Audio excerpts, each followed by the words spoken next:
साथियों नमस्कार। प्रत्येक मनुष्य के जीवन में एक ना एक समय क्षणिक विरक्ति का भाव अवश्य ही आता है। जानिए क्यों। आज हम इसी विषय पर आपके साथ वार्ता करेंगे। जिस सुख के लिए मनुष्य का मन तड़पता है, छटपटाता है और जिसे पाने के लिए वह बड़े से बड़े प्रयास, पुरुषार्थ और परिश्रम करता है, और उसे पाकर भी जब वह पूर्ण रूप से तृप्त नहीं हो पाता, सदा के लिए सुखी नहीं हो पाता, तो वह दुखी होता है और फिर से सुखी होने के लिए भौतिक सुख साधनों, विषय भोगों के पीछे भागता है। ऐसा वह बार बार इस आशा से करता है कि शायद इस बार सांसारिक सुख, विषय सुख पाकर वह सदा के लिए सुखी हो सकेगा,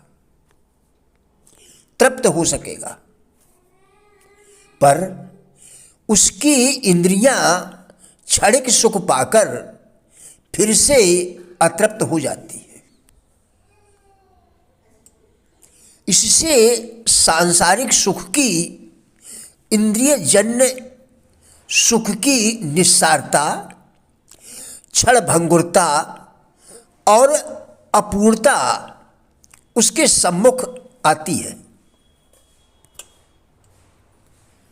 फलस्वरूप सांसारिक सुखों व इंद्रियजन्य सुखों के प्रति उसकी आसक्ति को कुछ चोट अवश्य पहुंचती है।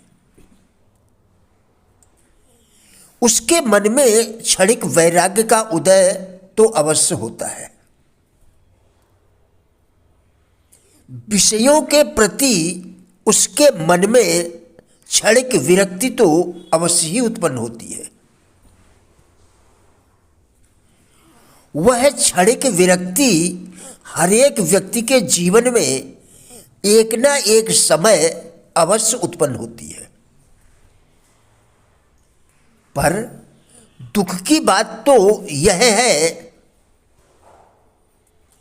कि यह विरक्ति स्थायी नहीं हो पाती। यह क्षणिक काल के लिए ही होती है। इसलिए तो मनुष्य का जन्म फिर से उन्हीं विषय भोगों के लिए मचलता और तड़पता है।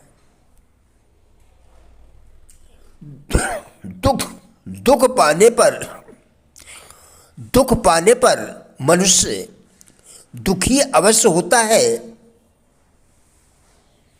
पर दुख में एक भारी गुण भी छिपा है। वह यह है कि दुख भौतिक सुख की निस्सारता भी दिखाता है। अगर हम यह समझ लें और फिर विश्वास करें कि हम परमात्मा के ही पुत्र हैं, तो फिर समाज से भय खत्म हो जाएगा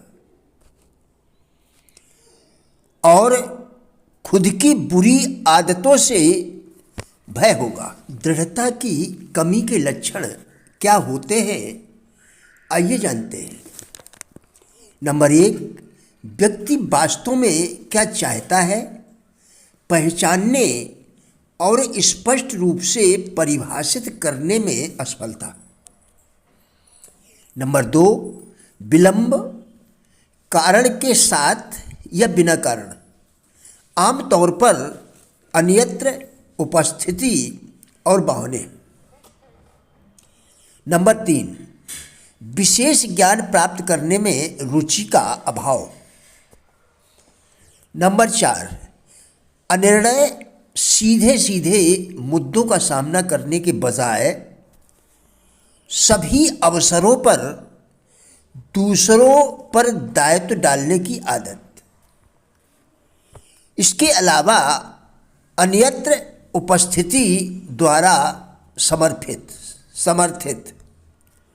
नंबर 5, समस्याओं के समाधान के लिए निश्चित योजना बनाने के बजाय अन्यत्र उपस्थिति पर भरोसा करने की आदत।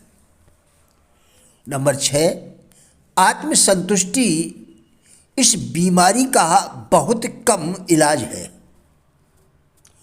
और उन लोगों के लिए कोई उम्मीद नहीं होती जो इससे पीड़ित है। नंबर 7, उदासीनता आमतौर पर किसी की अवरोधों से भिड़ने और उसका मुकाबला करने के बजाय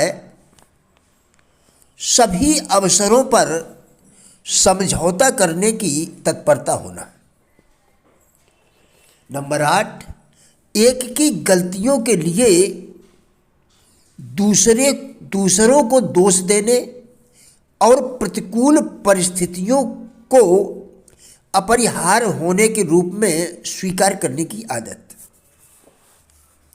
नंबर 9, इच्छा की कमजोरी इरादे जो कार्रवाई करने के लिए बाध्य करते हैं के चुनाव में उपेक्षा करने के कारण। नंबर 10, हार की पहली निशानी पर छोड़ देने की इच्छा, यहाँ तक कि उत्सुकता या बुनियादी 6 डरों क्रमशः गरीबी का डर, आलोचना का डर, बीमार होने का डर, किसी के प्यार को खोने का डर, बुढ़ापे का डर, मौत का डर। नंबर 11, जहां उनका विश्लेषण किया जा सकता है, लेखन में रखी संगठित योजना का अभाव। नंबर 12, विचारों पर प्रस्थान करने या अवसर को जब वह खुद को प्रस्तुत करता है पकड़ने की प्रति उपेक्षा की आदत। नंबर 13, तैयार होने के बजाय इच्छुक होना।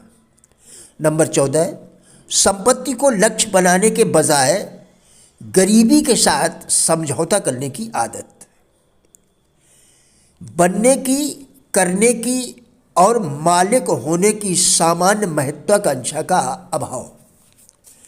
प्रिय साथियों, राजेंद्र भाटिया यूट्यूब चैनल के सभी वीडियोस एक अच्छी ज़िंदगी जीने के लिए अत्यंत ही उपयोगी है। हमारा विश्वास है कि इस चैनल के सभी वीडियोस आपको ज़रूर अच्छे लगेंगे।